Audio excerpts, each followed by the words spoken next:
ویسے اثرات چیزوں میں آ جاتے ہیں۔ سیدنا موسیٰ علیہ السلام کا جو مشہور واقعہ ہے کہ رب کریم نے پوچھا وما تلک بیمینک یا موسیٰ، اے موسیٰ علیہ السلام آپ کے دائیں ہاتھ میں کیا ہے؟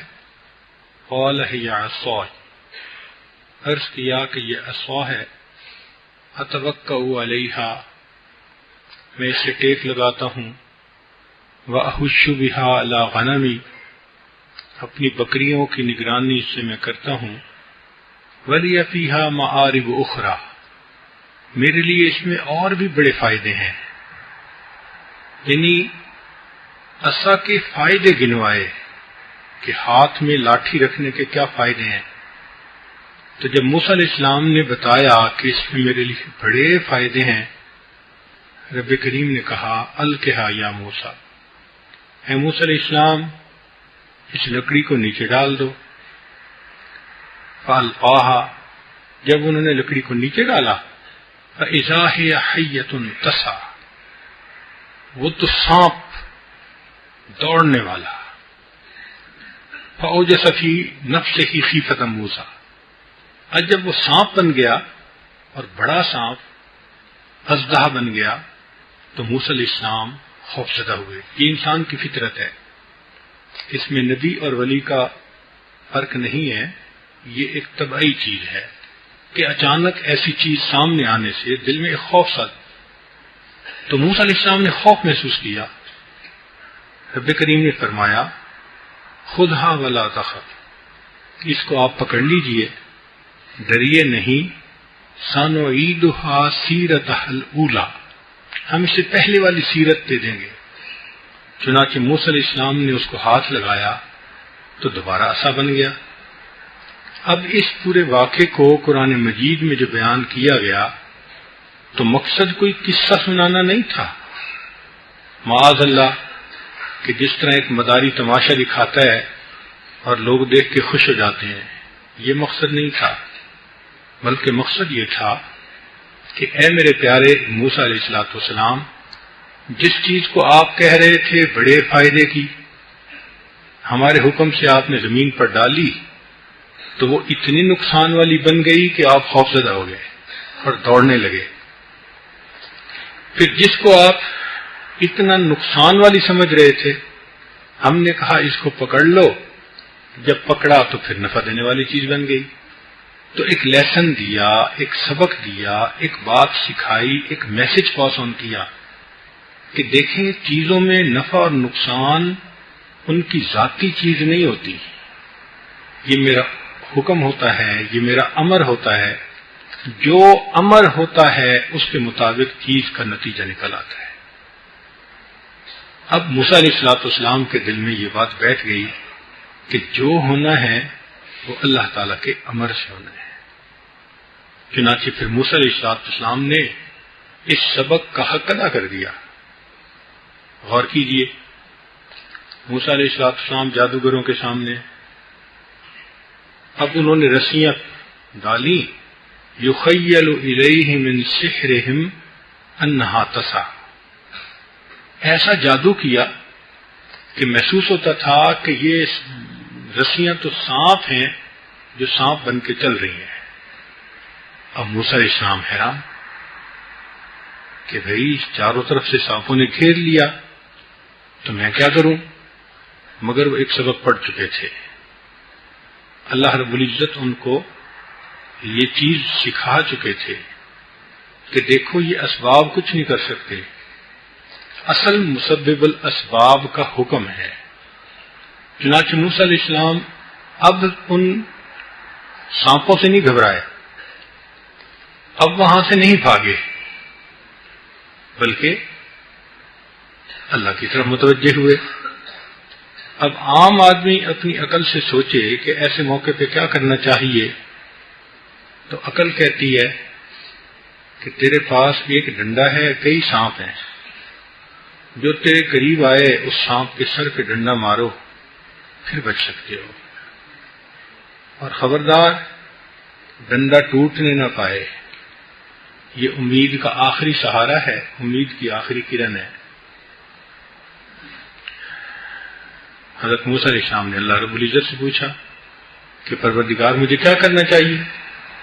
رب کریم نے فرمایا القِ عصاک، اپنے عصا کو زمین پہ ڈال دو۔ عقل چیختی ہے، چلاتی ہے، شور مچاتی ہے کہ اگر تمہارے ہاتھ میں لاٹھی بھی نہ رہی تو خالی ہاتھ ہو جاؤ گے، مگر حضرت موسیٰ علیہ السلام کا یقین کامل تھا۔ چنانچہ انہوں نے جیسے ہی نیچے ڈالا تو وہ لاٹھی اژدہا بن گئی دوبارہ، اور جتنے سانپ ارد گرد تھے اس اژدہا نے سب کو کھا لیا، تو موسیٰ علیہ السلام کامیاب ہو گئے۔ اب حضرت موسیٰ علیہ السلام نے تو جو سبق سیکھا تھا اس کو آنکھوں سے سچ ہوتے ہوئے دیکھ لیا، یقین اور مضبوط اور پکا ہو گیا۔ پھر وقت آیا کہ جب بنی اسرائیل کو لے کے تو حضرت موسیٰ علیہ السلام ہجرت کرنے لگے۔ جیسے دریا نیل کے کنارے پہنچے، پیچھے فرعون کو بہکانے والوں نے بہکایا، انہم لشرذمۃ قلیلون، چند ٹوٹڑو تو تھے، کیوں ان کو جانے دیا آپ نے؟ قدم بڑھاؤ ہم تمہارے ساتھ ہیں۔ یہ دنیا کا دستور اسی طرح ہی ہے۔ چنانچہ ان کے برانگیختہ کرنے پر فرعون فوج کو لے کے نکل پڑا۔ اب موسیٰ علیہ السلام نے جب دیکھا آگے پانی کا دریا اور پیچھے انسانوں کا دریا، اس موقع پہ قال اصحاب موسیٰ انا لمدرکون، موسیٰ علیہ السلام کے صحابہ نے کہا اب تو دھر لیے گئے، اب تو ہم گھیرے میں آ گئے، نہ جائے ماندن نہ پائے رفتن، کہاں جا سکتے ہیں؟ اس وقت ایک یقین بھری آواز اٹھی۔ حضرت موسیٰ علیہ السلام نے فرمایا کلا، ہرگز نہیں، ان معی ربی سیہدین، میرا رب میرے ساتھ ہے، وہ ضرور میری رہنمائی فرمائے گا۔ اب ایسے موقع پہ عقل سے پوچھیں کیا کرنا چاہیے، تو عقل کہے گی کہ تمہارے ہاتھ میں تو ہے ہی کچھ نہ، سب خالی ہاتھ ہیں۔ ہاں آپ کے ہاتھ میں لاٹھی ہے، ڈنڈا ہے، تو ڈنڈے کو پکڑے، آئیں تو فرعون کے ساتھ مقابلہ کریں۔ لیکن اللہ رب العزت کے حکم کیا آتا ہے؟ حکم آتا ہے ان اضرب بعصاک البحر، کہ لاٹھی کو پانی پہ ماریں۔ پھر عقل چیختی ہے، پھر عقل چلاتی ہے، شور مچاتی ہے، کہتی ہے پانی پہ لاٹھی مارنے سے کیا بنے گا؟ مارنی بھی ہے تو میاں تھوڑا صبر کر لو، فرعون آئے تو اس کے سر پہ مارنا، پھر تو ہو سکتا ہے کہ کچھ بن جائے گا۔ مگر موسیٰ علیہ السلام نے وہی کیا جو اللہ کا حکم تھا۔ جیسے ہی پانی پہ لاٹھی ماری 12 رستے بن گئے، اور حضرت موسیٰ علیہ السلام پوری قوم کے ساتھ دریائے نیل میں سے بحفاظت گزر گئے۔ جب فرعون آ پہنچا، اس نے دیکھا راستے تو بنے ہوئے ہیں، چلو ہم بھی چلتے ہیں۔ اور جب اس کی فوج پوری کی پوری دریا میں اتر گئی، اللہ رب العزت نے وہ راستے آپس ملا دیے، پوری فوج کو فرعون سمیت پانی میں غرق کر دیا۔ اور اس میں بھی اللہ کی حکمت ہے، اللہ تعالیٰ چاہتے تو فرعون کو زمین میں دھسا سکتے تھے، قارون کو دھسایا تھا نا، فرعون کو کسی اور طریقے سے موت دے سکتے تھے، مگر فرعون ناز کرتا تھا اپنے دریاؤں پہ، کہتا تھا کہ اے قوم، یہ ملک مصر ہے، وَهَٰذِهِ الْأَنْهَارُ تَجْرِي مِن تَحْتِي، یہ دریا ہیں جو میرے کنٹرول میں ہیں، میرے تحت بہتے ہیں، میرا حکم چلتا ہے ان پہ۔ کیونکہ اس نے فخر کیا تھا اس دریا کے ماتحت ہونے پر، رب کریم نے دکھا دیا دیکھو تمہاری جو امیدیں مجھ سے ہٹ کے ہوتی ہیں، میں تمہاری امیدوں کو توڑتا ہوں، تمہاری آنکھوں سے تماشے دکھاتا ہوں، تمہیں اسی پانی میں میں ڈبو کے دکھا دوں گا۔ یہ دریا میرے ہیں، یہ تمہارے نہیں ہیں، حکم میرا مانتے ہیں۔ موسیٰ علیہ السلام وادی عتیق میں، پانی ہے نہیں، قوم پھر آ گئی۔ موسیٰ علیہ السلام کی قوم بھی بڑی عجیب قوم تھی۔ قرآن مجید میں ان کے قصے پڑھتے ہیں نا تو حیران ہوتے ہیں. حضرت پینے کو پانی نہیں، جینے کو پانی نہیں، لہذا پانی دے. تو موسیٰ علیہ السلام حیران کہ اب کیا کریں. ایسی صورتحال میں عقل سے پوچھیں کہ کیا کرنا چاہیے، تو عقل کہے گی کہ بھئی ایک لاٹھی تو ہے، تو یہ جو زمین ہے نا اس کو کھودنا شروع کر دو آہستہ آہستہ. گڑھا کھودو گے نیچے سے پانی آ جائے گا، مگر گڑھا کھودتے ہوئے لاٹھی نہ ٹوٹے. اگر ٹوٹ گئی تو آخری جو امید کا سہارا ہے وہ بھی ختم. حضرت موسیٰ علیہ السلام اللہ تعالیٰ سے پوچھتے ہیں اے اللہ مجھے کیا کرنا ہے. رب کریم فرماتے ہیں اندرب بعصاک الحجر، یہ جو چٹان ہے نا اس کے اوپر ڈنڈا مارو. عقل کیا کہتی ہے؟ ڈنڈا ٹوٹ جائے گا، یہ چیز بھی ہاتھ سے نکل جائے گی. مگر حضرت موسیٰ علیہ السلام سبق کو اپنی آنکھوں سے پورا ہوتے دیکھ چکے تھے. ان کو اللہ رب العزت نے اپنے وعدوں پہ یقین کامل دیا تھا، اور اس پر اضافہ یہ کہ دیکھا بھی تھا اللہ کی مدد اور نصرت کو اترتے ہوئے. تو حضرت موسیٰ علیہ السلام نے اس چٹان کے اوپر جب لاٹھی کو مارا، اللہ رب العزت نے اس میں سے 12 چشمے جاری فرما دیے، پوری قوم کو پانی مل گیا. اب ذرا غور کیجئے کہ قرآن مجید میں جو یہ واقعات اللہ رب العزت نے فرمائے تو اس امت کو یہ بتانا نہیں تھا کہ پہلے زمانے میں ایسا واقعہ ہوا تھا، بلکہ سبق دینا مطلب تھا کہ دیکھو تم سے پہلے انبیاء آئے، ہم نے سبق پڑھایا، انہوں نے دیکھو کتنا اچھا عمل کر کے دکھایا، ہماری مدد کیسے ان کے ساتھ تھی.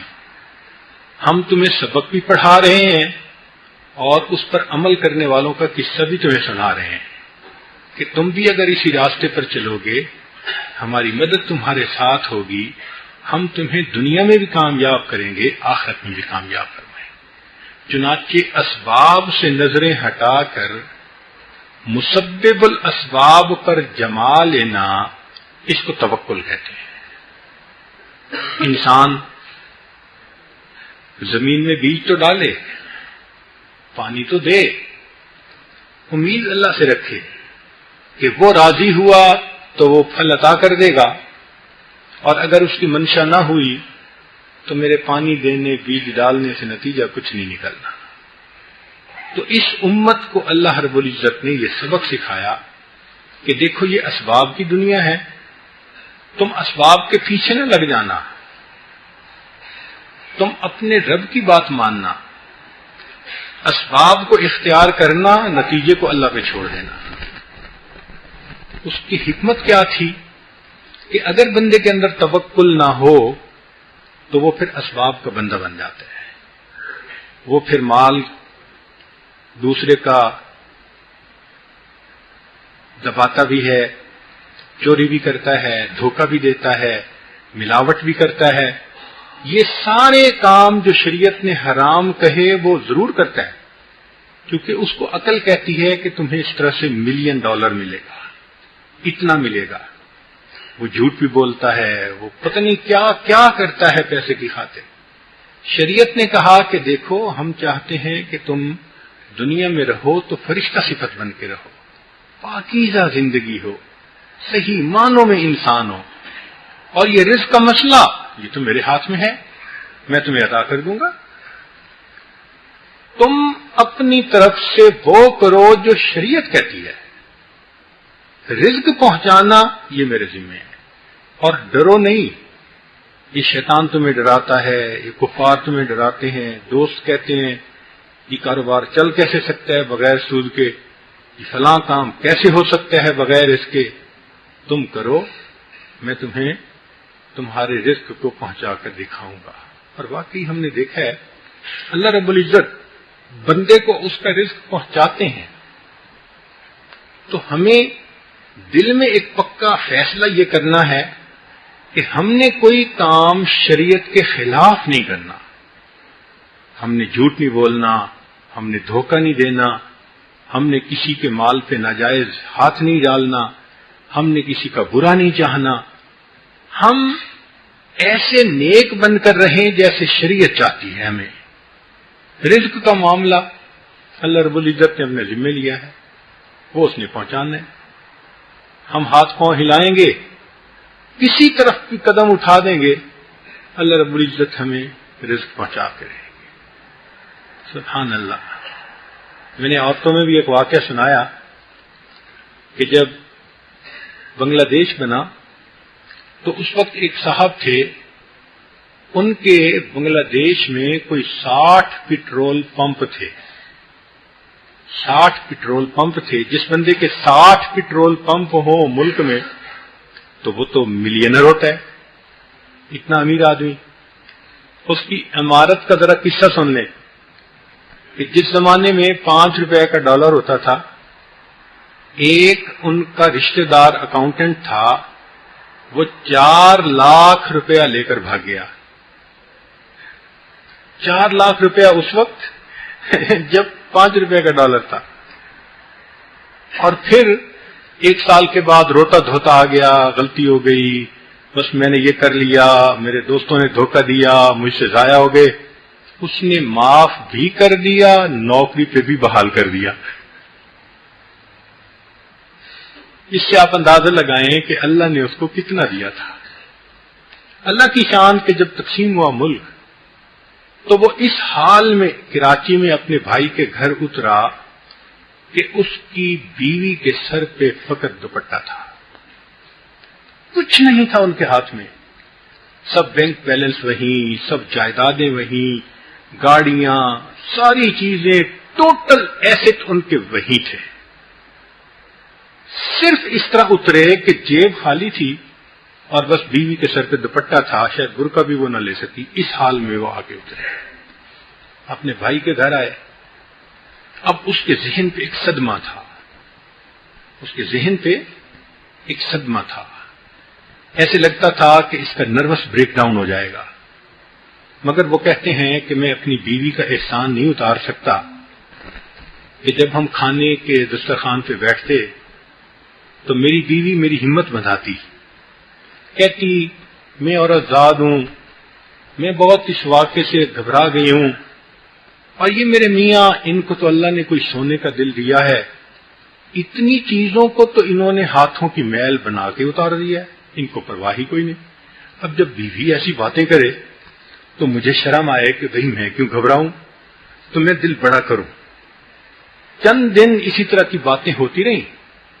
ایک دن بیوی نے کہا کہ دیکھو، رزق آپ کو اللہ نے دیا، جو خدا اس ملک میں تھا وہی خدا اس ملک میں ہے.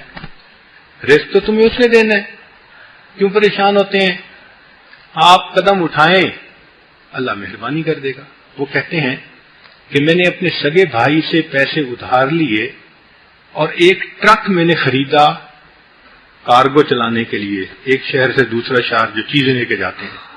کہتے ہیں کہ اللہ رب العزت نے 5 سال کے اندر 200 ٹرکوں کی کمپنی کا مجھے مالک بنا دیا.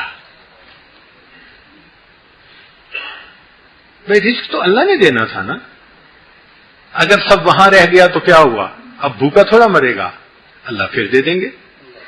تو ایک یقین دل میں ہو کہ جو میرا رزق ہے وہ مجھے مل کے رہے گا، مجھے دھوکہ نہیں کرنا کسی کے ساتھ. دیکھیں شریعت ہمیں کتنا ٹرانسپیرنٹ انسان بنانا چاہتی ہے، کتنا اچھا انسان بنانا چاہتی ہے. معاملات کی صفائی ہو. آج تو ادھر بھی داڑھی ادھر بھی داڑھی، ادھر بھی ٹوپی ادھر بھی ٹوپی، ادھر بھی نماز ادھر بھی نماز، ادھر بھی مسجد ادھر بھی مسجد، اور ایک بندہ دوسرے بندے کے پیسے کھا کے بیٹھا ہوتا ہے. اور ہم سمجھتے ہی نہیں کہ شریعت کے نظر میں یہ کتنا بڑا قصور ہو. مصلی کی عبادتیں ایک طرف رہ جاتی ہیں جب انسان بندوں کے حقوق کے اندر کوئی اونچ نیچ کر لیتا ہے. تو چونکہ ہمیں یہ سبق پڑھایا نہیں جاتا، سکھایا نہیں جاتا، ہم پیسے کے بندے بن کے رہ رہے ہیں. بھی پیسہ اللہ دیتا ہے، وہ دے گا، جو آنا ہے وہ ہم اگر کہیں کہ نہ ملے تو بھی وہ نہیں رک سکتا. ہم روز دعا مانگیں اللہ ہمیں اور نہ دے، اللہ پھر بھی دے گا، اس لیے کہ رب کریم نے تقسیم کر دی ہے، مقدر میں لکھ دیا ہے. جس کے نہیں لکھا وہ روزانہ لنگوٹ باندھ کے میدان میں اترے، میں یہ ایسے کام کروں گا، ایسے پالیسی، ایسے اسٹریٹجی، میں یہ کام، کچھ نہیں ہونا. چنانچہ ان پڑھ لوگوں کو ہم نے ملینر بنتے ہوئے دیکھا ہے. ہمارے ساتھ حج میں ایک صاحب تھے، ماشاء اللہ، اس دور میں جو کوئی ڈاکومنٹ ہوتی تو وہ انگوٹھا لگاتا تھا. اس دور میں وہ انگوٹھا لگاتا تھا. اس بندے کی، وہ کہتا ہے میں نے سکول کا منہ نہیں دیکھا، بچپن سے باپ نے کاروبار میں لگا دیا، اور ہم میمن لوگوں کو پڑھنے کی ضرورت ہی کیا ہوتی ہے، ماشاء اللہ. اور پھر جب عرفات کے میدان سے ہم واپس آنے لگے تو میرے قریب آ کے کہنے لگا، حضرت میں نے 4 کروڑ روپیہ ہاسپٹل بنانے کے لیے الگ کیا ہے، مجھے کیا کرنا چاہیے ذرا گائیڈ کر دینا. ان پڑھ بندہ جو انگوٹھے لگاتا ہے وہ کہہ رہا ہے کہ میں نے 4 کروڑ روپیہ ہاسپٹل کے لیے الگ کیا ہے تو مجھے ذرا طریقہ بتا دینا. یا اللہ، یہ تیری دین ہے، تیری تقسیم ہے. یہ یقین دل میں ہونا کہ رزق ہمیں اللہ نے دینا ہے، اس کو توکل کہتے ہیں. چیزوں سے نظر ہٹ جائے اور چیزوں کے پروردگار پہ نظر جم جائے. چنانچہ رب کریم فرماتے ہیں وَمَن يَتَوَكَّلْ عَلَى اللَّهِ فَهُوَ حَسْبُهُ، جو اللہ پر توکل کرتا ہے پھر اللہ اس بندے کے لیے کافی ہو جاتا ہے. توکل کیا ہے؟ روح البیان میں تفسیر میں لکھا ہے کہ التوکل الاعتماد علی الغیر واظہار العجز، غیر کے اوپر اعتماد کرنا اور اپنی عاجزی کا اظہار کرنا، اس کو توکل کہتے ہیں. غیر سے مراد یعنی اللہ پر اعتماد کرنا. التوکل ان تقبل بالکلیت علی ربک وتعرض عن دونہ، توکل یہ ہے کہ ہر طرف سے تم نظر ہٹا لو اور اپنے پروردگار پر نظریں جما لو. سفیان ثوری رحمۃ اللہ علیہ فرماتے ہیں التوکل ان تفنی تدبیرک فی تدبیرہ، کہ تو اپنی تدبیر کو اللہ کی تدبیر میں گم کر دے، فنا کر دے.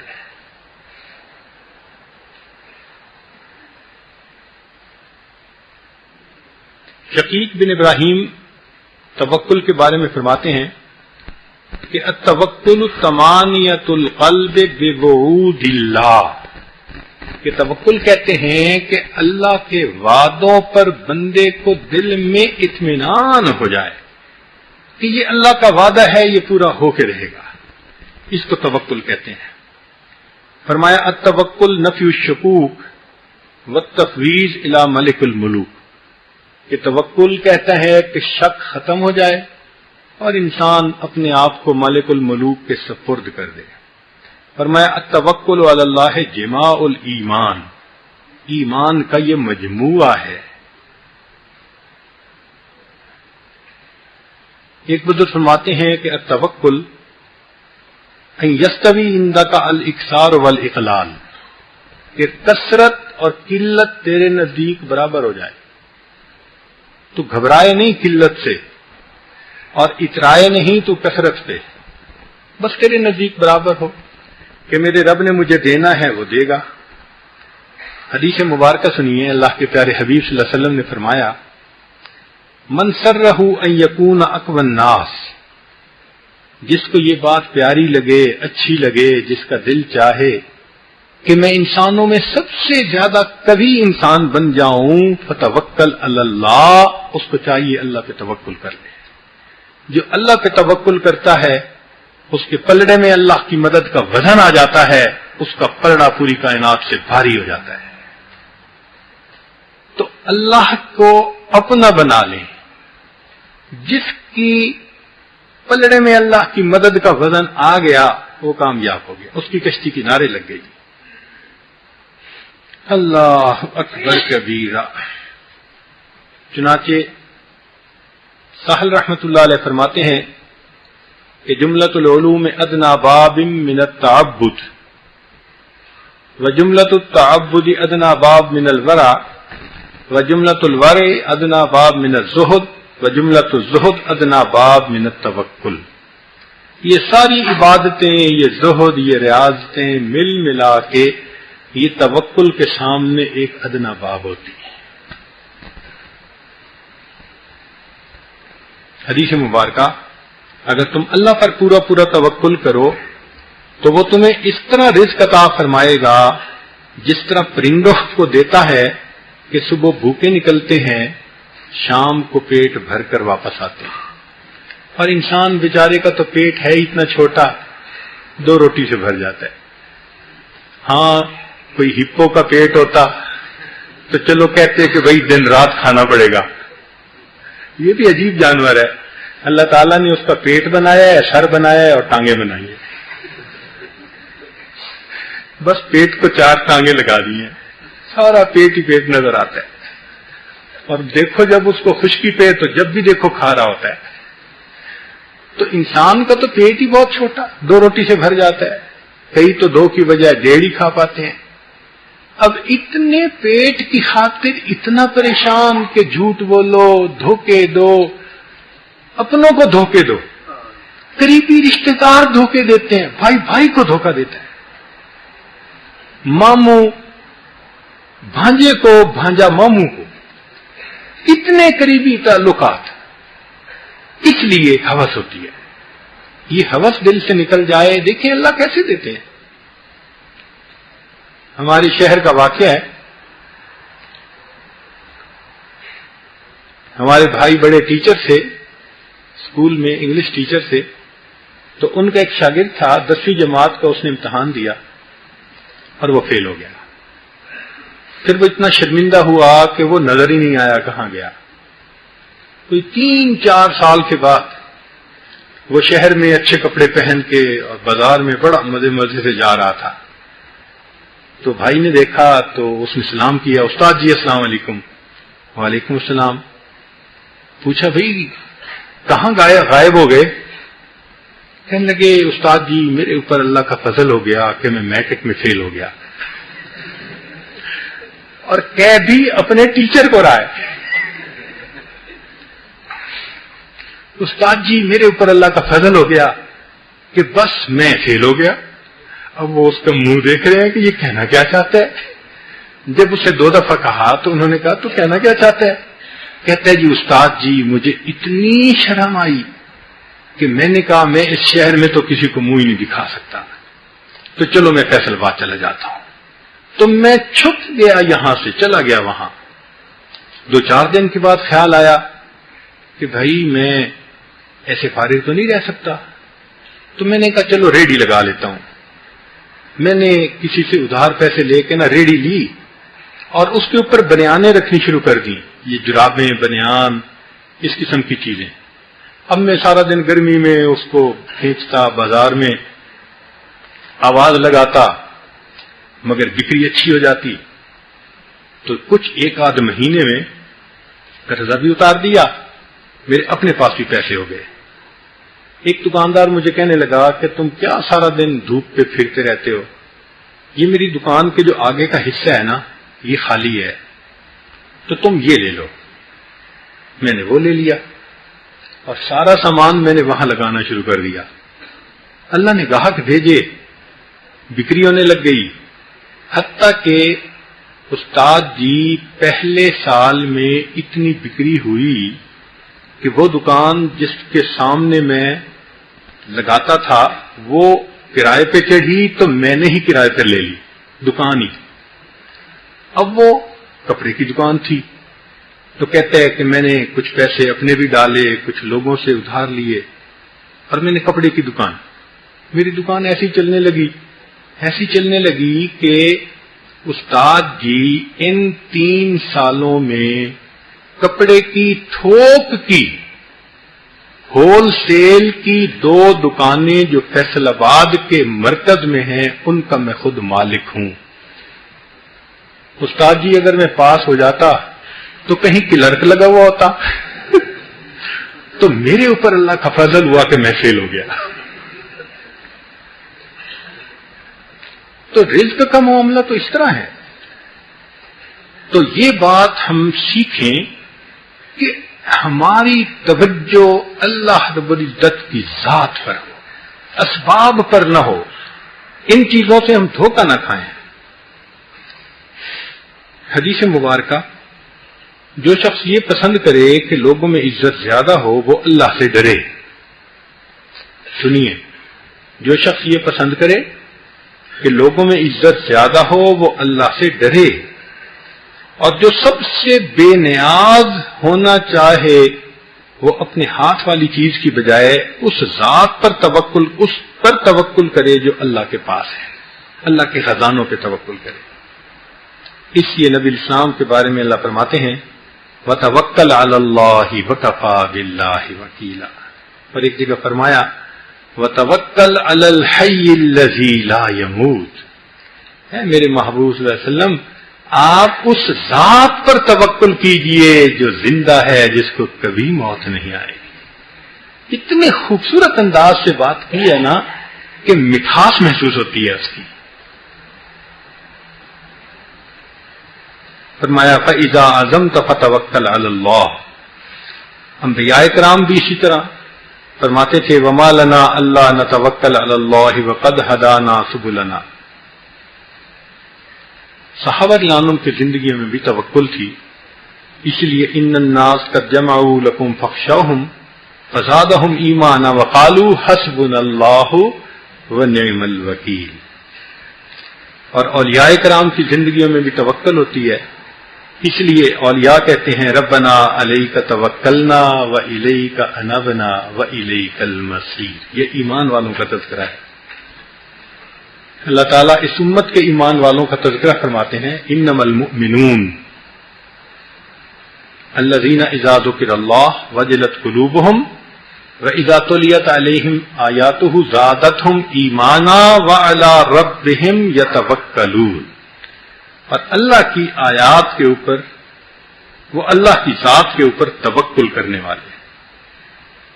چنانچہ اس توکل میں ایک بہترین مثال سیدنا ابراہیم علیہ السلام کی ہے۔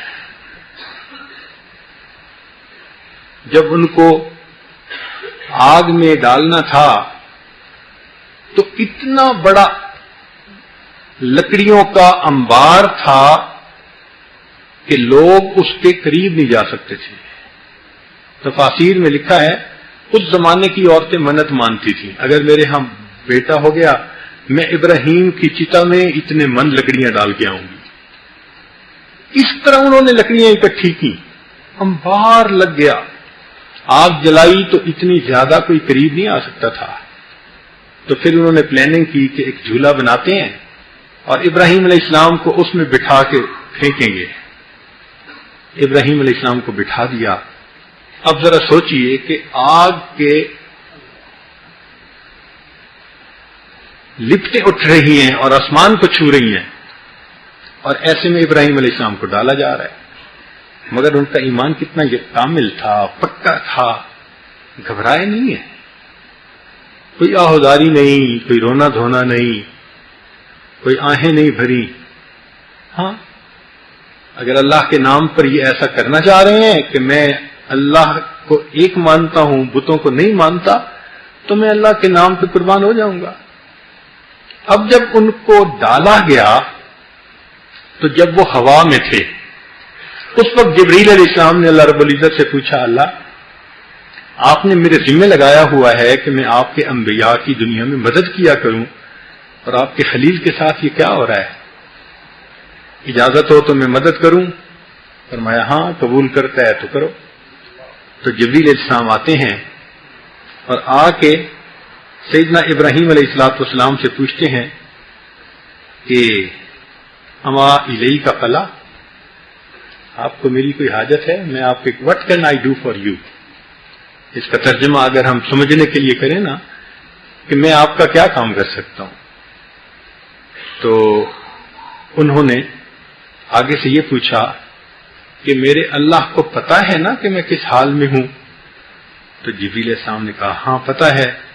تو فرمانے لگے حسبی سؤالی علمہ بحالی، کہ چونکہ اللہ کو پتا ہے میں کس حال میں ہوں، اس چیز نے مجھے تجھ سے سوال کرنے سے روک دیا ہے۔ اب میں تجھ سے کچھ نہیں مانگتا، بس اللہ کو جب پتہ ہے کہ میں اس حال میں ہوں تو میرے لیے کافی ہے. اللہ فرماتے ہیں کہ جب انہوں نے فرشتے سے بھی مدد لینے سے انکار کر دیا، قلنا، پھر ہم نے براہ راست خطاب کیا، یا نار کونی بردم و سلام علی ابراہیم، ٹھنڈی اور سلامتی والی ہو جا. مفسرین نے لکھا اگر صرف بردن کا لفظ ہوتا تو پھر وہ آگ برفی بن جاتی، فریزی ہو جاتے. تو بردم و سلامہ، اس کا مطلب ٹھنڈی ہو مگر ایئر کنڈیشنر کی طرح ٹھنڈی. اور ابراہیم علیہ السلام اس میں 40 دن رہے. سبحان اللہ. تو یہ تمام واقعات ہمیں بتاتے ہیں کہ جنہوں نے اللہ کی ذات پر توکل کی پھر اللہ نے ان کو عزتوں سے نوازا. چنانچہ رب کریم نے قرآن مجید میں ابراہیم علیہ السلام کے بارے میں ایک لفظ استعمال کیا، جب پڑھتے ہیں نا اس لفظ کو پڑھ کے منہ میں مٹھاس آتی ہے، ایسے واقعی محسوس ہوتا ہے کہ کوئی شیرینی منہ میں آ گئی. اللہ فرماتے ہیں وَإِبْرَاهِيمَ الَّذِي وَفَّى، اور میرا ابراہیم تو بڑا وفادار نکلا. اللہ، اس وفا کے لفظ پہ بندہ قربان ہو جائے، اپنی جان دے دے. کیا ایمان پایا کہ پروردگار فرماتے ہیں ابراہیم میرا بڑا وفادار نکلا. سبحان اللہ. نبی علیہ الصلوۃ والسلام کی توکل کے کیا کہنے. درخت کے نیچے آرام فرما رہے ہیں، کافر نے آ کے تلوار اٹھائی، کہتا ہے کہ میں یمنعک منی یا محمد، اے محمد صلی اللہ علیہ وسلم کون بچائے گا؟ فرمایا اللہ. کیونکہ آپ صلی اللہ علیہ وسلم کے دل میں جو توکل تھی وہ کامل درجے کی تھی. تو بے اختیار آگے سے کہا اللہ، اللہ بچائے گا. اور وہی ہوا کہ اس کے اوپر ایک کپکپی طاری ہوئی اس لفظ کی وجہ سے.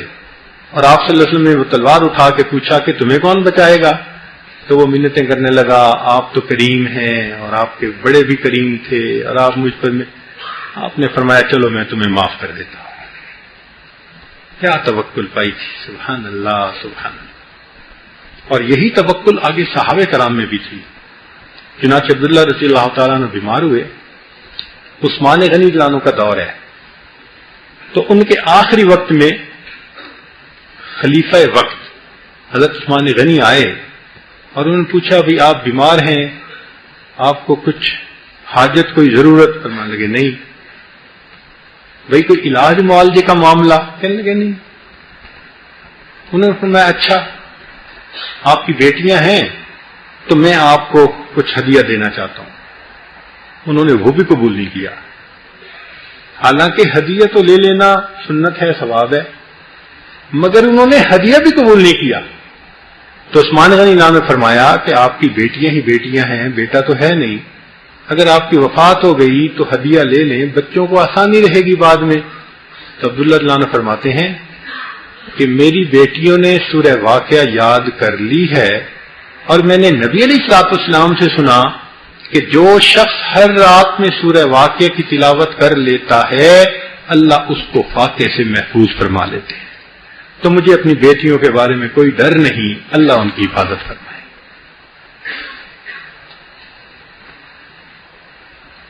عمر بن عبدالعزیز رحمۃ اللہ علیہ جب فوت ہونے لگے تو ان کے پلے کچھ بھی نہیں تھا. بیوی سے کہا کچھ پیسے ہیں، جی چاہ رہا ہے کہ میں انگور تمہیں لا کے کھلاؤں. اس نے کہا میرے پاس تو نہیں. کہنے لگے اچھا پھر تو میرے پاس بھی نہیں ہے. وہ کہنے لگے امیر المومنین اور اتنے پیسے نہیں کہ انگور لا کے کھلا دیں. خاموش ہو گئے. غربت تھی، کیونکہ بہت تھوڑا بیت المال سے لیتے تھے، بہت تھوڑا، اتنا تھوڑا کہ ایک عام آدمی کے برابر یا اس سے بھی کم لیتے تھے. گھر کے سارے کام خود کرتے تھے، امیر المومنین تھے. اچھا ان کی جو بیوی تھی فاطمہ، تو اس کی ایک سہیلی تھی، اس کی ماں تھی، سہیلی کی ماں. وہ جانتی تھی کہ میری بیٹی کی سہیلی تھی فاطمہ اور وہ اس وقت فرسٹ لیڈی ہے، بادشاہ صاحب جو ہیں ان کی بیوی ہے، تو چلو میں چلتی ہوں، کوئی عنایات ہو جائیں گی. تو وہ آئی اور آ کے فاطمہ کے پاس بیٹھ کے بات کرنے لگی. تو گھر کی ایک دیوار ٹوٹی ہوئی تھی، تو ایک مزدور آ رہا تھا سر کے اوپر گارا لیے ہوئے، اور وہ مستریوں کو دے رہا تھا اور وہ بنا رہے تھے. مگر وہ مزدور جب گزرتا نا تو بوڑھی دیکھتی کہ وہ فاطمہ کی طرف نہ ذرا نرم نگاہوں سے دیکھتا. اس کو عجیب بات لگی کہ یہ مزدور کام کرنے والا، اور یہ کیوں اس کی طرف دیکھ رہا ہے بار بار. چنانچہ وہ اٹھنے لگی تو کہنے لگی کہ اچھا میں جاتی ہوں، مگر یہ جو مزدور ہے نا اس کو کام پہ آئندہ نہ رکھنا.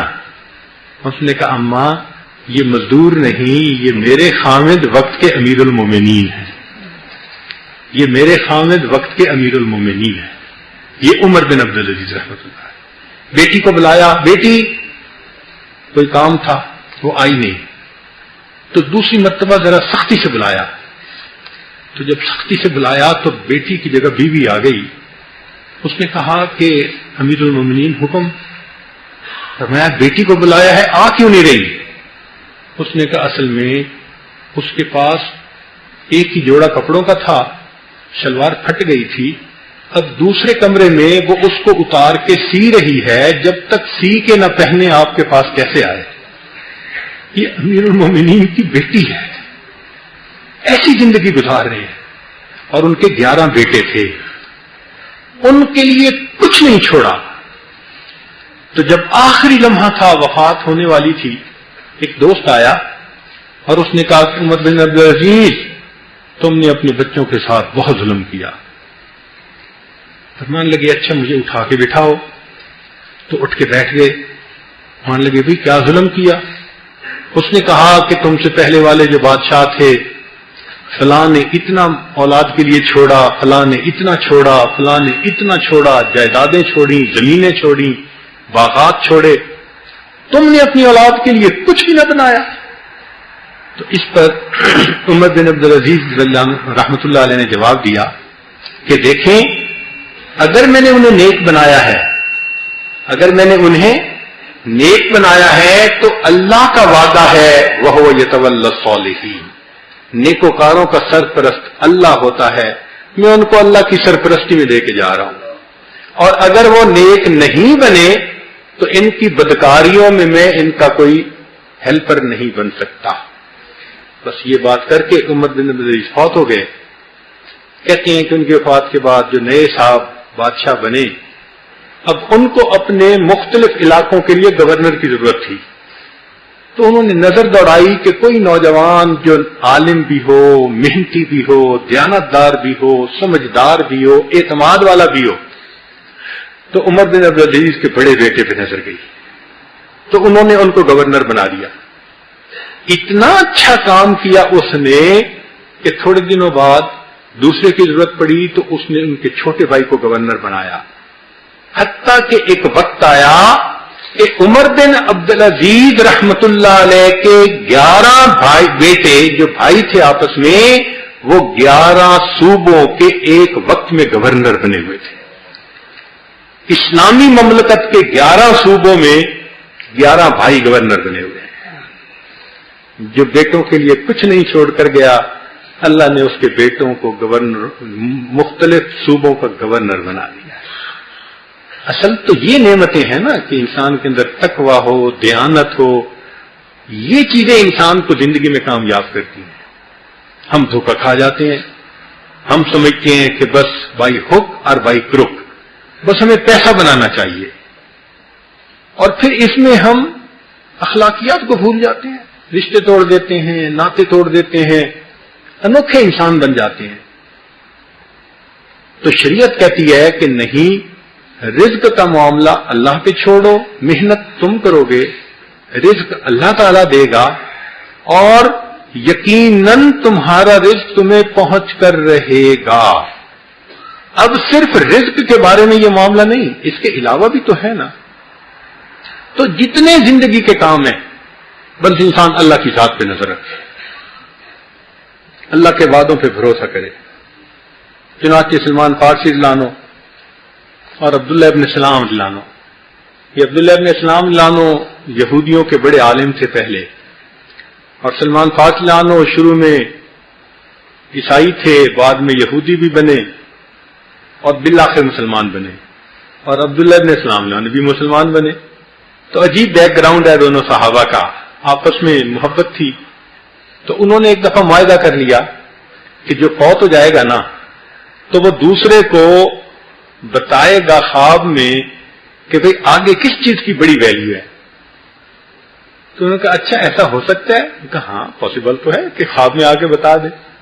چنانچہ ایک فوت ہو گئے اور کچھ عرصے کے بعد دوسرے کو وہ خواب میں آئے تو انہوں نے کہا جی آپ نے تو میرے ساتھ وعدہ کیا تھا، پرومس کیا تھا کہ بتائیں گے، تو آپ بتائیں کہاں ہیں؟ کہ میں جنت میں ہوں. اس نے کہا سب سے زیادہ اللہ کے ہاں کس چیز کی قیمت ہے؟ انہوں نے کہا توکل کی قیمت ہے. جس بندے کے اندر توکل ہوتا ہے اللہ کے ہاں اس کا بہت بلند درجہ ہوتا ہے.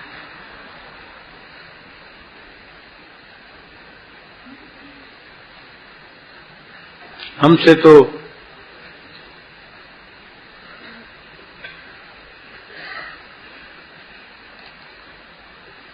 وہ ایک نشئی تھا افیونی، تو وہ افیون کھا کے اپنی حال میں تھا. اس کو جہاد کہتے ہیں، وہ پرواز کرتا رہتا ہے نا. ان کا حال عجیب ہوتا ہے جب یہ نشے میں ہوتے ہیں نا. وہ ہم نے ایک دفعہ خود تجربہ دیکھ کیا کہ ایک نشئی تھا اور جا رہا تھا اور آگے نالی تھی. اچھا وہ نالی کے قریب کھڑا یوں کر رہا ہے. بھائی نالی کے قریب کیوں کھڑا کر رہے ہو؟ تو جب اس کا بعد میں نشہ اترا اس سے پوچھا، کہنے لگا مجھے لگتا تھا کوئی نہر ہے تو میں چھلانگ لگانا چاہتا تھا. یہ نشہ ہوتا ہے. تو نشئی کو کسی نے کہا یار تمہیں پتہ ہے گندم مہنگی ہو گئی ہے، تمہیں پتہ ہے کہ گندم مہنگی ہو گئی ہے؟ کہنے لگا میرے لیے مہنگی نہیں کی، اپنے لیے مہنگی کی ہے، مجھے تو اس نے پہنچانی ہے. اللہ ایک نشئی ہے، اس کو اللہ کی ذات پہ اتنا اعتماد ہے کہ آنے والا کہتا ہے کہ جی گندم مہنگی ہو گئی تو وہ کہتا ہے مجھے کہ مہنگی کی ہے تو اپنے لیے کی ہے، مجھے تو اس نے پہنچانی ہے. اللہ کاش کہ ہمارا اتنا ہی یقین بن جاتا کہ ہمیں تو اللہ نے پہنچانی ہے. ایک عابد سے کسی نے پوچھا کہ میاں تم ہر وقت عبادت کرتے رہتے ہو کہاں سے کھاؤ گے؟ اس نے دانتوں کی طرف اشارہ کر کے کہا کہ جس نے چکی دی ہے وہ پیسنے کے لیے گیہوں بھی عطا کرے گا.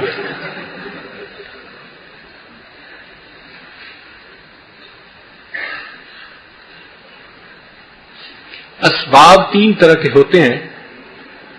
ایک وہ اسباب ہوتے ہیں جو قطعیہ ہوتے ہیں، قطعی اسباب. مثلا کھانا کھاؤ تو بھوک اتر جائے گی، پانی پیو تو پیاس اتر جائے گی. یہ قطعی اسباب اللہ نے بنائے ہیں. ہاں کبھی اس کے خلاف بھی ہو سکتا ہے کہ انسان بیمار ہو تو اس کی پیاس نہ بجھے حالانکہ پیٹ بھر جائے، مگر عام دستور یہی کہ پانی پینے سے پیاس بجھ جاتی ہے، روٹی کھانے سے بھوک ختم ہو جاتی ہے.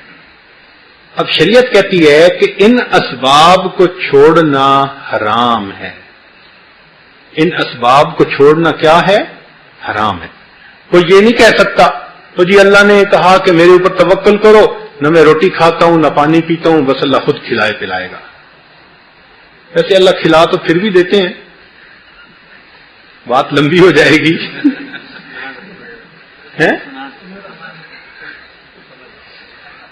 اللہ اکبر.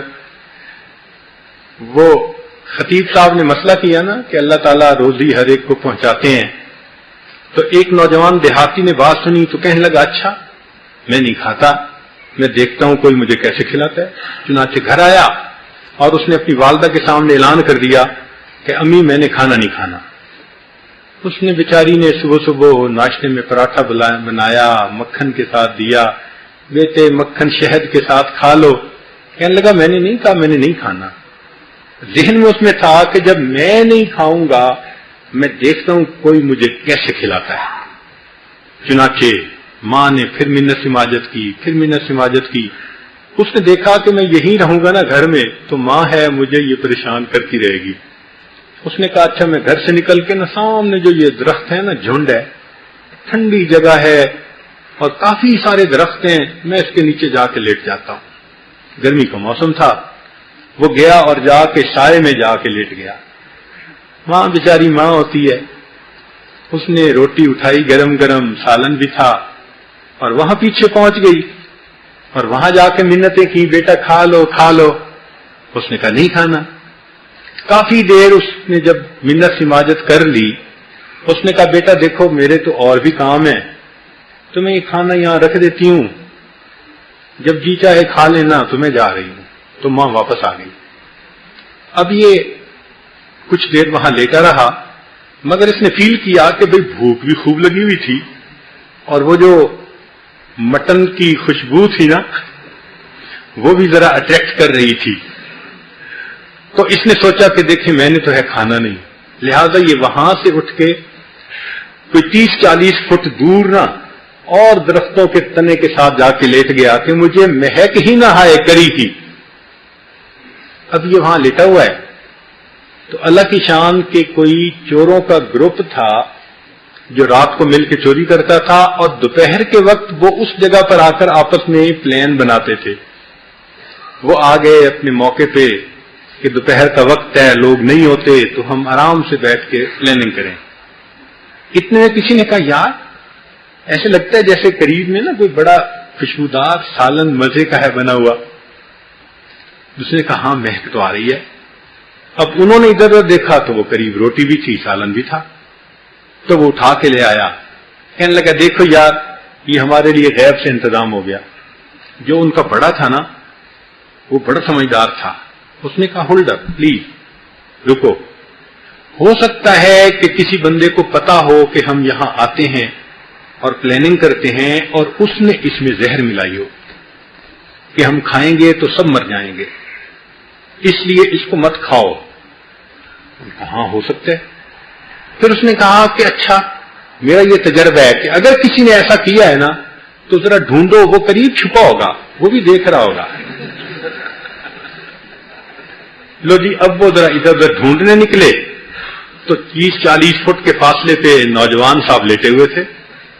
اب ان میں سے ایک نے اس کو کان سے پکڑا، اور وہ تو تھے چور، خود پولیس کی مارے کھانے والے تھے، آج ان کو پولیس بننے کا موقع مل گیا، تو پکڑ کے لے کے آیا۔ اس نے کہا تم نے اس میں زہر ملائی ہے؟ کہتے نہیں۔ کہتے اچھا کھا کے دکھاؤ؟ کہتے نہیں کھاتا نہیں ہوں۔ اس نے کہا کیوں نہیں کھاتے؟ تم نے ملایا؟ کہتے نہیں۔ اب وہ تو چور تھے، انہوں نے جی اس کو لٹایا اور اپنے جوتے اتارے اور ایک لگایا، پھر دوسرا لگایا، پھر تیسرا۔ اب جب انہوں نے ٹکا کے جوتے لگائے نا، اور اس کو یقین ہو گیا کہ میری جان نہیں چھوٹے گی کھائے بغیر، کہتے اچھا اچھا میں کھاتا ہوں۔ تو اس نے کھا لیا۔ انہوں نے کہا مسئلہ کیا تھا؟ خیر اس نے ان کو مسئلہ بتا دیا کہ یہ وجہ تھی، تو چوروں نے اس کو تو بھیج دیا۔ اب یہ گھر آ رہا ہے لنگڑاتا ہوا، مار پڑی تھی، جوتے پڑے تھے، کمر پہ نشان پڑے ہوئے ہیں، اب اداس، خیر رات کو سو گیا۔ اب اس کو نا جمعے کا انتظار کہ مولانا صاحب نے سبق پڑھایا تھا تو میں اگلے جمعے مولانا صاحب سے بات کروں گا۔ خیر جی خدا خدا کر کے جمعہ آ گیا تو یہ نہا دھو کے جلدی سے مسجد میں آ گیا اور پہلی صف میں آ کے بیٹھ گیا۔ اب مولانا صاحب نے جب جمعہ پڑھا لیا تو لوگ سلام کرنے کے لیے آتے ہیں امام خطیب صاحب کو، تو یہ بھی آیا اور کہنے لگا مولانا آپ ادھورے مسئلے نہ کیا کریں۔ بھئی کیا مطلب؟ آپ پورے مسئلے کیا کریں، آپ ادھورے مسئلے کرتے ہیں، آدھے کرتے ہیں، پورے نہیں کرتے۔ اس نے کہا میں نے کون سا مسئلہ آدھا کیا ہے؟ کہ آپ نے پچھلے دفعہ کہا تھا کہ جس کا جو رزق ہوتا ہے وہ اس کو پہنچ کے رہتا ہے، تو یہ تو آدھا مسئلہ تھا۔ ان کا نہیں یہ پورا مسئلہ ہے، میں نے آپ کو بتایا کہ جو رزق ہے وہ پہنچ کے رہے گا۔ نہیں مولانا یہ آدھا مسئلہ ہے۔ ان کا اچھا بھائی پورا آپ بتا دو۔ کہتے ہیں پورا مسئلہ یہ ہے کہ جس کا رزق ہو اس کو وہ پہنچ کے رہتا ہے، اور جو اس کو نہیں کھاتا اللہ جوتے مار مار کے کھلاتا ہے۔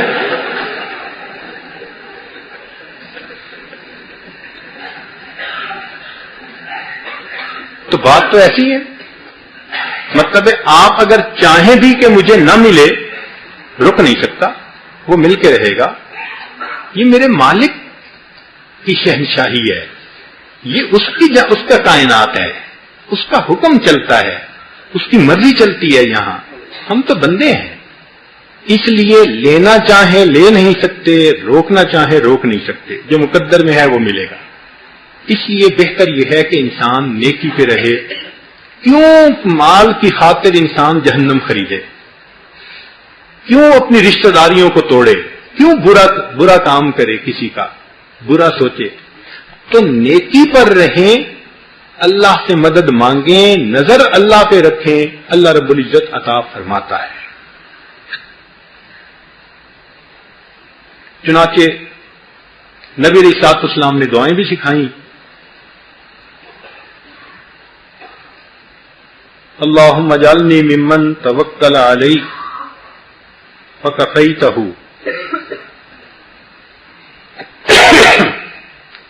ایک جگہ فرمایا کہ اے اللہ اسألک التوفیق لمحابک من الاعمال وصدق التوکل علیک، اللہم ھذا الجہد وعلیک التکلان، اے اللہ میں تو محنت کرتا ہوں اور توکل تو میری تیرے اوپر ہے کہ آپ نے ہی فیصلے کرنے ہیں میرے رزق کے۔ کار ساز ما بفکر کار ما، کار ما در کار ما آزار ما۔ چنانچہ دو صحابی تھے، سننے والی بات ہے، ان میں سے ایک علم حاصل کرتا تھا اور نبی علیہ السلام کی صحبت میں رہتا تھا، اور دوسرا بھائی وہ کاشتکاری کرتا تھا، کاروبار کرتا تھا، کماتا تھا، مگر کھانا پینا اکٹھا تھا۔ اب اس بھائی کے دل میں خیال آیا کہ میں سارا دن محنت کرتا ہوں اور یہ آرام سے یہاں صوفہ والوں کے ساتھ بیٹھا ہوتا ہے، تو وہ نبی علیہ السلام کے پاس آیا، اے اللہ کے حبیب صلی اللہ علیہ وسلم، میں محنت مزدوری کر کے روزی کماتا ہوں اور یہ سارا دن یہاں بیٹھ کے بس آپ کی باتیں سنتا رہتا ہے، اس کو بھی کہیں کام کریں۔ نبی علیہ السلام نے آگے سے جواب دیا، لعلک ترزق بہ، ممکن ہے اس کی وجہ سے اللہ تمہیں بھی روزی دے رہے ہو، ممکن ہے کہ اس کی وجہ سے اللہ تمہیں بھی روزی دے رہے ہو۔ حدیث پاک میں آتا ہے جو گھر کا سب سے کمزور ہوتا ہے اس کی وجہ سے اللہ روزی دیتے ہیں، بچوں کی وجہ سے، بوڑھوں کی وجہ سے، بیماروں کی وجہ سے اللہ روزی دیتے ہیں۔ اگر بوڑھے، عورتیں، بچے نہ ہوتے تو گناہوں کے عذاب کی وجہ سے اللہ جوانوں مردوں کو روٹی نہ دیتے۔ یہ دروازے انہی کے لیے کھلے ہوتے ہیں، اس لیے بیوی پہ خرچ کرنے میں کیا رکاوٹ گئی؟ اللہ کے بندے، ان کی وجہ سے رزق مل رہا ہے۔ آپ غور کریں، جب آپ کنوارے تھے تو آپ کے پاس کم تھا، پھر شادی ہو گئی زیادہ ہو گیا، پھر ایک بیٹا ہوا اور زیادہ ہو گیا، پھر دوسرا ہوا پھر اور زیادہ، پھر بیٹی ہوئی اور زیادہ۔ یہ جو زیادہ ہوا یہ آپ کا رزق نہیں تھا، یہ جو ایڈمیشن لیتے جا رہے تھے اللہ ان کا رزق بھی ساتھ بھیجتے جا رہے تھے۔ تو یہ سب کا ہے، اس لیے اللہ نے دیا تو اپنی اولاد پہ خرچ کرنا، دل کھول کے خرچ کرے، انسان سخی بن کے خرچ کرے، کیونکہ اللہ ہی نے دیا ہے۔ اور نبی علیہ السلام نے فرمایا انسان اپنے اہل خانہ پہ جو خرچ کرتا ہے اس کو بہترین صدقہ کرنے کا اللہ اجر عطا فرما دیتے ہیں۔ اور ایک حدیث مبارکہ میں، بخاری شریف کی آخری حدیث مبارکہ کی درس تیار کرنا تھا تو ہم حدیث مبارکہ کی کتابیں پڑھ رہے تھے تو وزن اعمال کی احادیث ڈھونڈ رہے تھے، اس میں ایک بات یہ بھی ڈھونڈی کہ انسان کے نامہ اعمال میں جو سب سے پہلے اعمال پلڑے میں ڈالے جائیں گے ان میں جو اہل خانہ کو نان نفقہ دیتا ہے وہ پہلے پلڑے میں ڈالا جائے گا کہ اہل خانہ پہ کتنا اس نے خرچ کیا، یہ اللہ پہلے ڈالیں گے۔ اس کا یہ معنی بھی نہیں کہ انسان اسراف کرے، وہ حد بھی حرام ہے، مگر یہ بھی نہیں کہ اب ان کو ترساتا ہی رہے۔ تو ایک بیلنس شریعت کہتی ہے انسان زندگی کا کرے جو کہ ہونا چاہیے۔ المتوکل کالطفل، ایک دوست فرماتے ہیں کہ متوکل کی مثال ایک بچے کی ہوتی ہے۔ کسی نے پوچھا بچے کی کیا مراد؟ کہنے لگے بچے کو صرف ایک چیز کا پتہ ہوتا ہے، ماں کا پستان۔ وہ چھوٹا بچہ جو بیبی ہوتا ہے نا، اس کو اتنا ہی پتہ ہوتا ہے کہ میں نے رونا ہے، امی نے سینے سے لگانا ہے، مجھے روٹی مل جانی ہے۔ تو جس طرح اس بچے کی صرف امید ایک ماں کے ساتھ ہے کہ مجھے رونا ہے تو امی نے مجھے دودھ دے دینا ہے. متوکل کی یہی نیت، یہی کیفیت رب کے ساتھ ہوتی ہے، مجھے جب ضرورت ہوگی میرا پروردگار عطا کرے گا.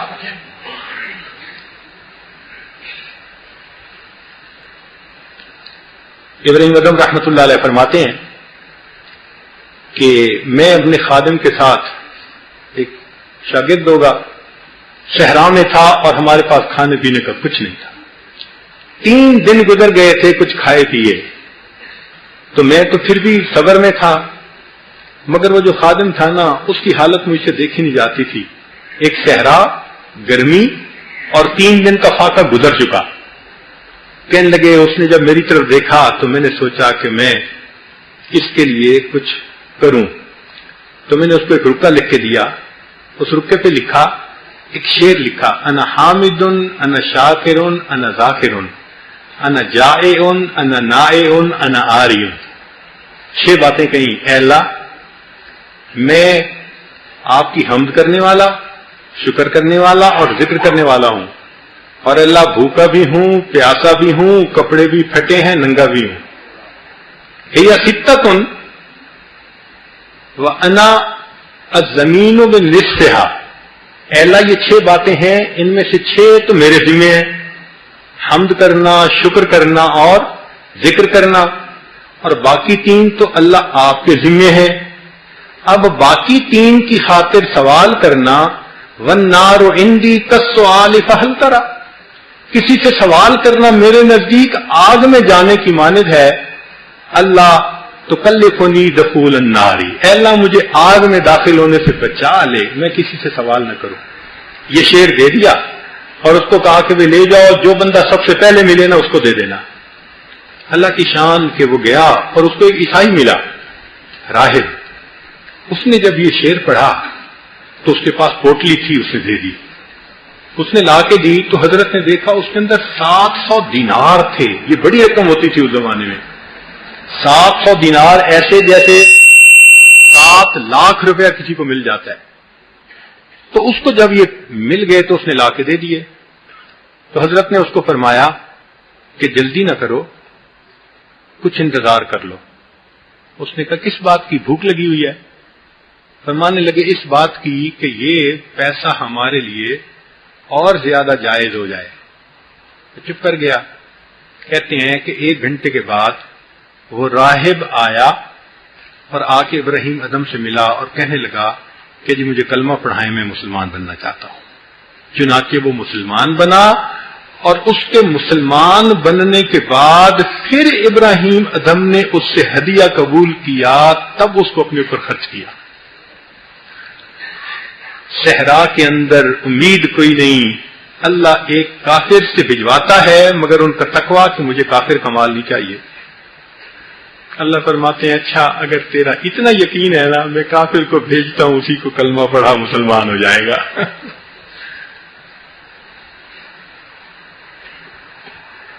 علامت متوکل لا یسأل ولا یرد ولا یحبس، کہ نہ وہ کسی سے سوال کرتا ہے، اگر اس کو اللہ دے تو رد نہیں کرتا، اور اگر ضرورت سے زیادہ ہو تو اس کو جمع نہیں کرتا. آگے درجات التوکل تو بہت ہیں، مگر بات کو سمیٹنا بھی تو ہے.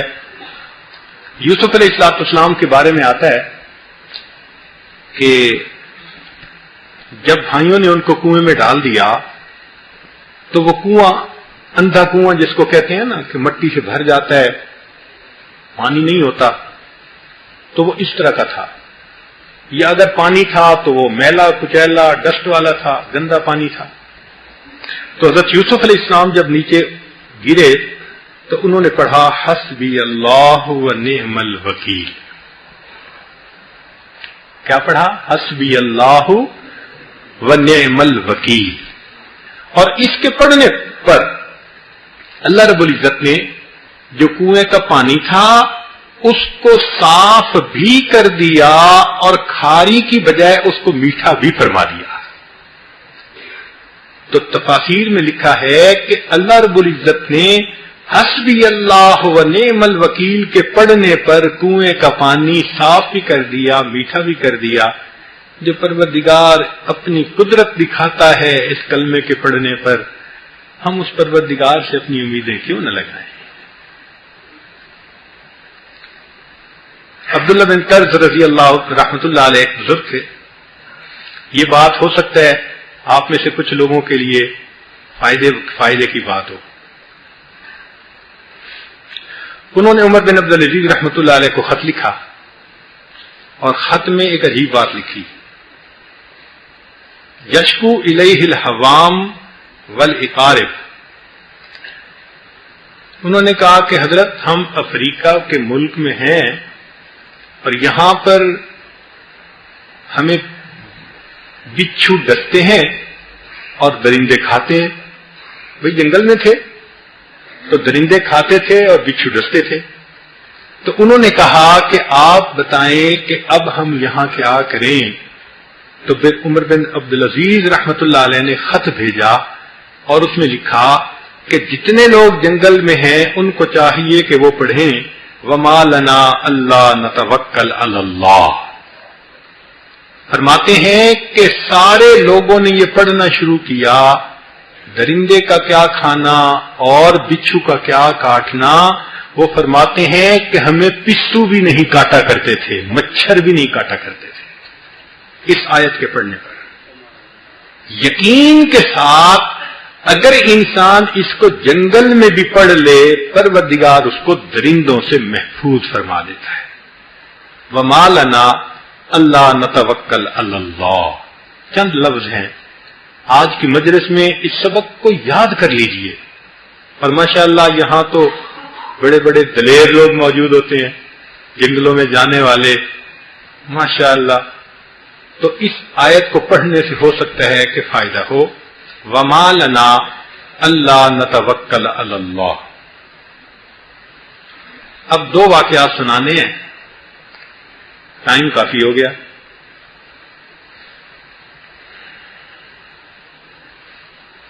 ایک واقعہ ایک وکیل صاحب کا ہے اور ایک واقعہ چھوٹی بچی کا ہے، لیکن مضمون کو مزید کھولنا ہے. وکیل صاحب بیت ہوئے اور یہ اپنے شہر کے سب سے نامی گرامی وکیل تھے. اتنا کام تھا کہ ان کے پاس کیسز جو تھے وہ ختم نہیں ہوتے تھے. آگے اسسٹنٹ رکھے ہوئے تھے اور وکیل رکھے ہوئے تھے. ایک وقت میں درجنوں مقدمے ہوتے تھے اور امیروں کے اور انڈسٹری والوں کے اور بزنس والوں کے. اور چونکہ وکیل بہت ٹیلنٹڈ تھا اور اس کو بات کرنے کا ملکہ بھی تھا تو وہ ایسے کیس لڑتا تھا کہ بس اس کے حق میں فیصلے ہوتے تھے. تو ہر بندہ چاہتا تھا اس کو وکیل بنائے. اللہ کی شان کہ جب عروج پہ تھا نا اس کی پریکٹس، وہ کسی اللہ والے کے ہاتھ لگ گیا اور اس نے بیعت کر لی. پھر ایک دن کہنے لگا کہ جی میرا تو پیشہ ہی وکیل کا ہے اور آپ کہتے ہیں کہ سچ بولنا چاہیے، تو میں کیا کروں؟ میں نے کہا بھئی سبق تو میں یہی پڑھا رہا ہوں کہ سچ بول کے ہار جانا جھوٹ بول کے جیت جانے سے زیادہ بہتر ہوتا ہے. سچ بول کے ہار جانا جھوٹ بول کر جیت جانے سے زیادہ بہتر ہوتا ہے. اس لیے جھوٹ سے بچو، کیوں اپنی آخرت خراب کرتے ہو؟ اس کو بات سمجھ آ گئی.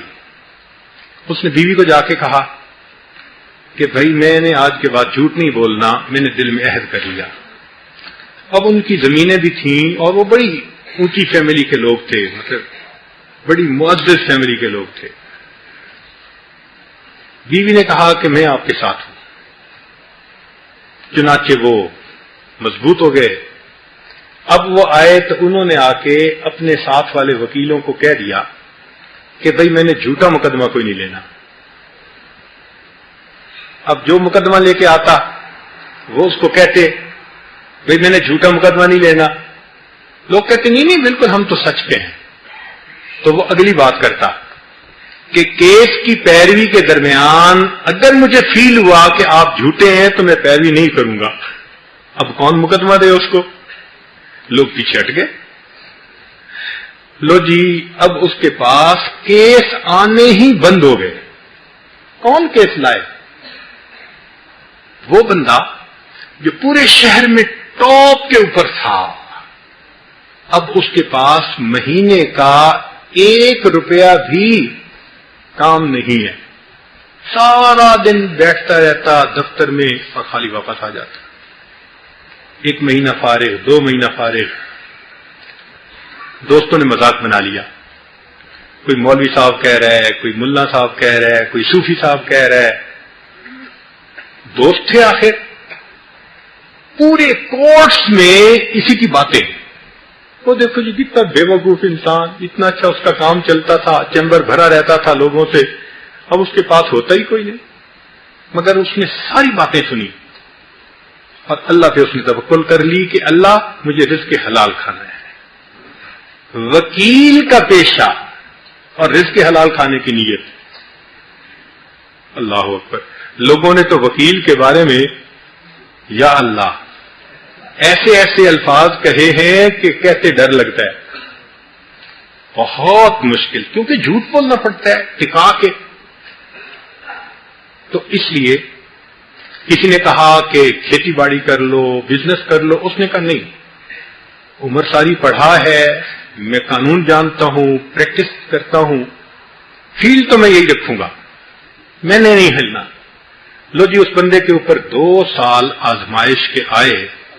پہلا سال بہت دکھ والا تھا، دوسرا اس سے بھی زیادہ دکھ والا تھا. شہر میں لوگ ملتے تو باتیں کرتے، رشتہ دار باتیں کرتے، عورتیں رشتہ دار باتیں کرتی، لوگ بے وقوف سمجھتے، لوگ سمجھتے اس کو تو عقل ہی نہیں ہے. تو تنگی الگ تھی، ہیوملیشن الگ تھی. مگر وہ اللہ کا بندہ جمع رہا. 2 سال کے بعد پھر اللہ نے حالات کو بدلنا شروع کیا.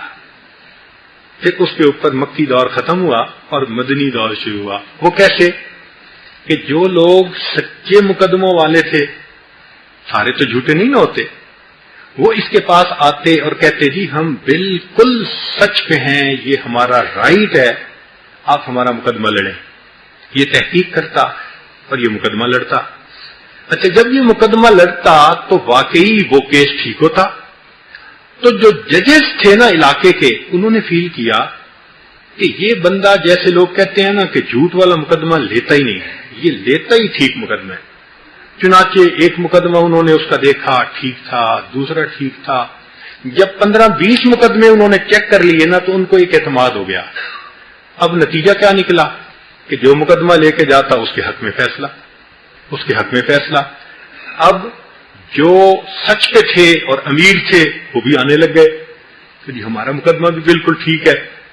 وہ جی اس لوگوں کو پتہ چل گیا کہ یہ جس مقدمے کو لے کے جائے گا جج شکل دیکھتے اس کے حق میں فیصلہ کر دے گا. اللہ کی شان کے تیسرے سال میں اتنا کام اس کے پاس آیا کہ جو پہلے 2 سالوں میں نہیں کماتا تھا وہ اس نے 1 سال میں کمایا. ابھی 1 سال میں کمایا تھا. اللہ کی شان کی حکومت نے ایک پالیسی کی کہ جو پرانے وکیل ہیں نا تو ان میں بعض کو پروموٹ کیا جائے اور جج بنایا جائے. یہ ایک کچھ ڈیل تھی وکیلوں کے ساتھ، تو انہوں نے کہا کہ ہم ایسے ہی کریں گے. چنانچہ جب حکومت کی پالیسی نکلی تو انہوں نے کہا کہ اچھا ہمیں ایسے وکیل بتائیے جو اپنے فیلڈ میں ماہر ہوں، اچھے ہوں، فلاں ہوں. لو جی سلیکشن میں اس کا نام پہلے نمبر پر آ گیا اور اللہ نے اس کو وکیل سے جج پروموٹ کیا. جھوٹ بولتا تھا، مائی لارڈ کہتا تھا، زمین پہ کھڑے ہو کے سچ بولنے لگا. اللہ نے اس کو جج بنا کے اوپر بٹھا دیا. میرے بندے رزق تو میں دیتا ہوں نا، تمہاری جھوٹ پہ نظر رہے گی، میں تمہیں زمین پہ رکھوں گا. تم سچ کو اپناؤ گے، میں تمہیں تخت پہ بٹھاؤں گا.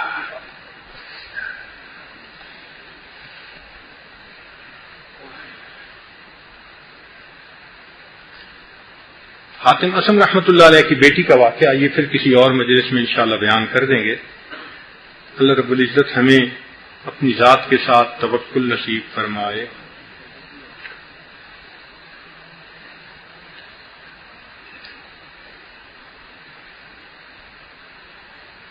مراقبہ کر لیجئے تھوڑی دیر کے لیے.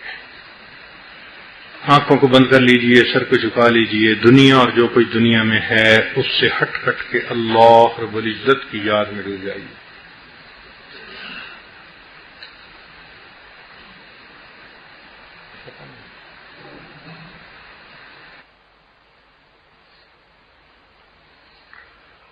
Wash all the filth away and change my dead heart. Wash all the filth away and change my dead heart. Make me alive again, give me a fresh start. Wash all the filth away and change my dead heart. Make me alive again, give me a fresh start. So change my heart and wash all the filth away. So change my heart, please, and wash the filth away. Don't leave me drowning here alone and astray. I spent my life running away from you. I spent my life running away from you. And now I have nowhere to turn except you. I turn to you, I'm begging you to be saved. I turn to you, I'm begging you to be saved. And turn me into an obedient slave. Wash all the filth away and change my dead heart. Make me alive again, give me a fresh start. I have been doing all my life what I craved. I have been doing all my life what I craved. Shaitan and nafs have always had me enslaved. I am ashamed that I have broken your rules. I am ashamed that I have broken your rules. Worshipped my nafs and a few ignorant fools. But now I know the path leading me to thee. But now I know the path leading me to thee. I bow to you, I'm asking you to help me. Wash all the filth away and change my dead heart. Make me alive again, give me a fresh start. I wish your name to be engraved on my heart. I wish your name to be engraved on my heart.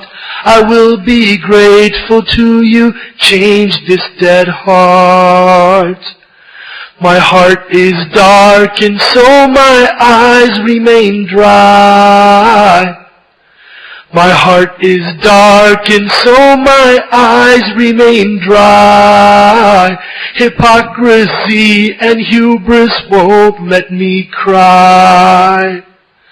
I'm at your door, I'm begging you, let me in. I'm at your door, I'm begging you, let me in. I'm at your door, I'm begging you, let me in. Don't push me back to my hopeless life of sin. Wash all the filth away and change my dead heart.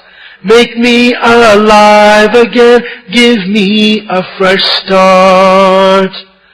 So change my heart and forgive my sins this day. Don't leave me drowning here alone and astray.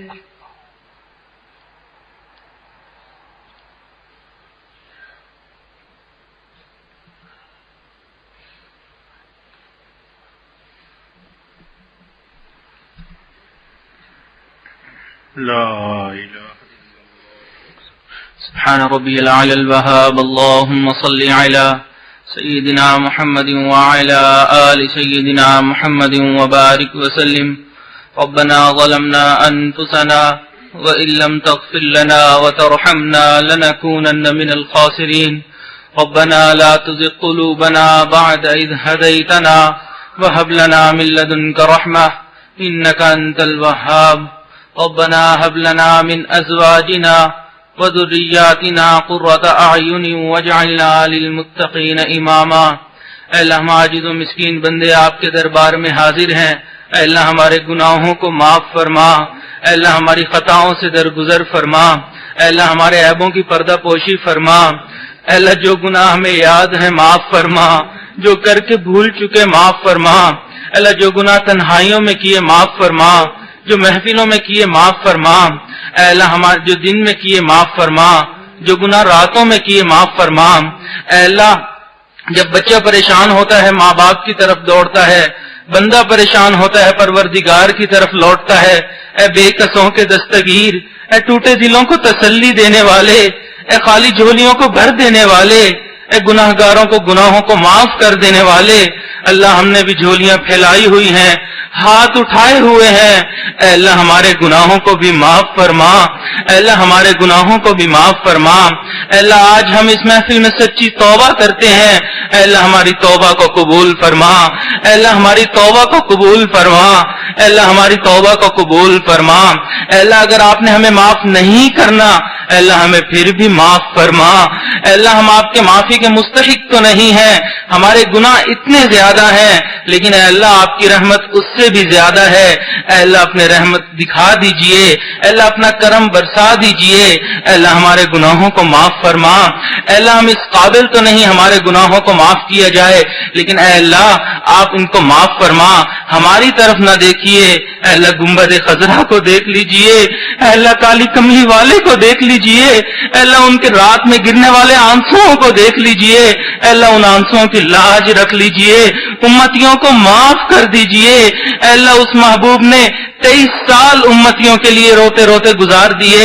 اے اللہ ان کے اس امتی لفظ کی لاج رکھ لیجئے. ہمیں معاف کر دیجئے. پیارے مولا معاف کر دیجئے. پیارے آقا معاف کر دیجئے. اے اللہ معاف کر دیجئے. اللہ معاف کر دیجئے. اے اللہ اس محفل میں اٹھنے سے پہلے ہمارے گناہوں کی مغفرت فرما, ہمارے عیبوں کی پردہ پوشی فرما. اے اللہ وہ فضیل ابن عیاض جو ڈاکوؤں کے سردار تھے, آپ کی محبت کی نظر پڑ گئی, آپ نے ولیوں کا سردار بنا دیا. اے اللہ وہ بشر حافی جو شراب خانے میں پڑے تھے, محبت کی نظر پڑ گئی, آپ نے شراب خانے سے اٹھا کر اپنی محبت کی شراب پلا دی. اللہ ہم تو مسجد میں جمع ہیں. اے اللہ رمضان کا مہینہ ہے, اعتکاف میں بیٹھے ہیں. اے اللہ آپ کے دوستوں کی محفل ہے. اے اللہ ہمارے گناہوں کو بھی معاف فرما دے. اے اللہ ہمیں بھی اپنی محبت کی شراب پلا دے. اے اللہ وہ عمر جو گھر سے آپ کے محبوب کے قتل کے ارادے سے نکلے تھے, ہاتھ میں ننگی تلوار تھی, اللہ وہ تو ہدایت کے طلبگار بھی نہیں تھے. اللہ ہم تو ہدایت کے طلبگار ہیں. اللہ ہمیں ہدایت نصیب فرما. اللہ ہمیں ہدایت نصیب فرما. اللہ ہمیں ہدایت نصیب فرما. اللہ ہمارے عیبوں کی پردہ پوشی فرما. اللہ ہمیں استقامت نصیب فرما. اللہ ہمیں نیکی پر استقامت عطا فرما. اللہ آپ نے ہمیں نیکیوں میں رکھا. اللہ آپ نے ہمیں نعمتوں میں رکھا. ہمارے اوپر اپنی بے انتہا نعمتیں ڈالی, لیکن اللہ ہم نے ان کی قدر نہیں کی. اللہ ہم بے قدرے ہیں, آپ نے ہم سے نعمتیں چھین لی. اللہ معافی مانگتے ہیں, نعمتیں واپس لوٹا دیجئے. اللہ نعمتیں واپس لوٹا دیجئے. اللہ نعمتیں واپس لوٹا دیجئے. اللہ آئندہ ان نعمتوں کی قدر کرنے کا عہد کرتے ہیں اللہ ہمارے اس عہد پر استقامت عطا فرما، اللہ اس وعدے میں سچا ہونے کی توفیق نصیب فرما، اللہ ہمارے بزرگوں نے ہم پر اعتماد کیا، اللہ ہمیں اس اعتماد پہ پورا اترنے کی توفیق نصیب فرما، قیامت والے دن اپنے اکابرین کے سامنے سرخرو فرما، اللہ ان کے سامنے عزتوں والا بنا، اللہ قیامت والے دن کی ہولناکیوں سے محفوظ فرما، اللہ جہنم سے محفوظ فرما، قبر کے عذاب سے محفوظ فرما، قبر کی تاریکی سے محفوظ فرما، اللہ ہم سب کے گناہوں کو معاف فرما، اے اللہ اپنے محبوب کی زیارت نصیب فرما، اے اللہ اس چہرہ کا دیدار عطا فرما جس کو آپ دن میں کئی بار پیار سے دیکھتے تھے، اے اللہ وہ چہرہ کتنا پیارا ہوگا، اے اللہ ہمیں بھی دکھا دیجئے وہ چہرہ کیسے تھا، اے اللہ اپنے محبوب کی زیارت نصیب فرما، ان کی شفاعت نصیب فرما، قیامت والے دن ان کے قدموں میں جگہ عطا فرما، ان کے جھنڈے تلے جگہ عطا فرما، اے اللہ جنت میں ان کا ساتھ عطا فرما،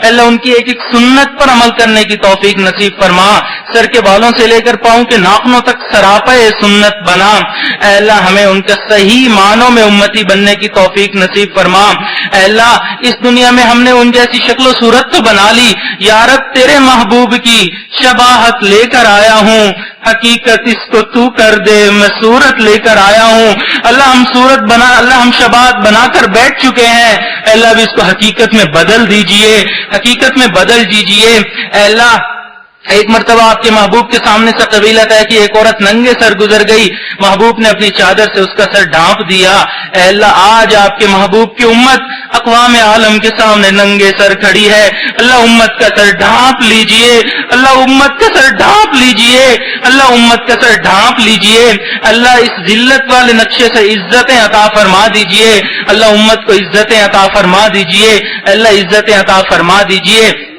اللہ ہماری ان دعاؤں کو قبول فرما لیجئے، اللہ ہم مانتے ہیں ہم نے بڑی بڑی دعائیں مانگی، منہ ہمارے چھوٹے ہیں، مقام بہت ہی نہیں ہے، لیکن اے اللہ آپ نے قرآن میں فرمایا ہے ادعونی استجب لکم، تم دعا مانگو میں تمہاری دعاؤں کو قبول کروں گا، اے اللہ یہاں کوئی شرط نہیں ہے کہ چھوٹے لوگ بڑی بڑی دعائیں نہیں مانگ سکتے، اے اللہ ہماری ان دعاؤں کو قبول فرما لیجئے، دعاؤں کو قبول فرما لیجئے، اے اللہ آپ نے جب موسیٰ علیہ السلام اور ہارون علیہ السلام کو فرعون کی طرف بھیجا، فرمایا فقولا لہ قولا لینا، نرمی سے گفتگو کرنا، اے اللہ وہ شخص جو انا ربکم الاعلی کہتا تھا اس سے آپ نرمی والا معاملہ فرماتے ہیں، اے اللہ یہ وہ مجمع ہے جو دن میں کئی مرتبہ سجدے میں سر رکھ کے آپ کی گواہی دیتا ہے، سبحان ربی الاعلی پڑھتا ہے، اے اللہ ہمارے گناہوں کو معاف فرما، ہمارے گناہوں کو نیکیوں میں تبدیل فرما، قیامت والے دن عزتیں عطا فرما، اے اللہ بیماروں کو شفا عطا فرما، جو ظاہری بیمار ہیں ان کو شفا عطا فرما،